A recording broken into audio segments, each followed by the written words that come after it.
জয় গুরু। ইষ্ট প্রসঙ্গে জেনে নেব, জগৎ জননী শ্রী শ্রী বড় মা ইচ্ছে করলে ভক্তের মনোবাসনা পূর্ণ করতে পারেন। একটি বাস্তব ঘটনা জেনে নেব। সেই ঘটনার প্রত্যক্ষ সাক্ষী ছিলেন স্বয়ং লেখক অজিত কুমার গাঙ্গুলি।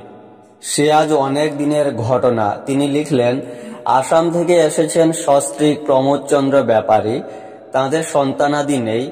আধুনিক জগতে চিকিৎসা শাস্ত্র এবং গ্রামীণ জীবনের ঝাড়ফুঁক, তন্ত্রমন্ত্র, নানাবিধ কবচ ধারণ, দেবস্থানে হত্যে সবকিছু করে হতাশাগ্রস্ত হয়ে এসেছেন দয়াল ঠাকুরের শ্রীচরণে। সন্তান না থাকায় নানাজনের নানা কথা, পারিবারিক যন্ত্রণা তাদের জীবনকে বিস্ময় করে তুলেছে।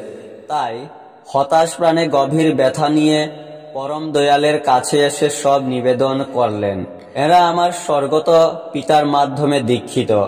ব্যথাহারী শ্রী মধুসূদন দয়াল ঠাকুর তাদের সব কথা শুনে বললেন, যা বড় বউকে বল। আমি ওদের নিয়ে শ্রী শ্রী বড়মার কাছে গেলাম। তখন তিনি বসে আছেন বর্তমান মেমোরিয়ার বারান্দার পূর্ব পাশের ছোট্ট ঘরে। আমরা সবে তাঁর ঘরে ঢুকেছি। তিনি বলে উঠলেন, কিরে রঘুর মা, এলি নাকি?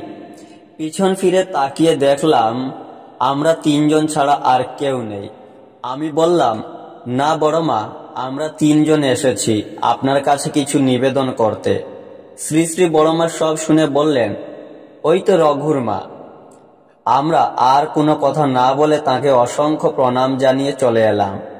যথাসময়ে প্রমোদ ব্যাপারী সস্ত্রীক আনন্দে ডগমগ হয়ে পরম দয়ালের আশীর্বাদ নিয়ে নিজ ঘরের দিকে যাত্রা করলেন। এর কিছুদিন পর তাদের এক পুত্র হল।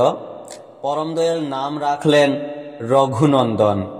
এই ঘটনার বৈজ্ঞানিক ব্যাখ্যা কি হতে পারে তা আমার জানা নেই, তবে তাঁর সান্নিধ্যে থেকে যতটুকু বুঝেছি, পরমা প্রকৃতি মা আমার ইচ্ছে করলে ভক্তের মনোবাসনা পূর্ণ করতে পারেন।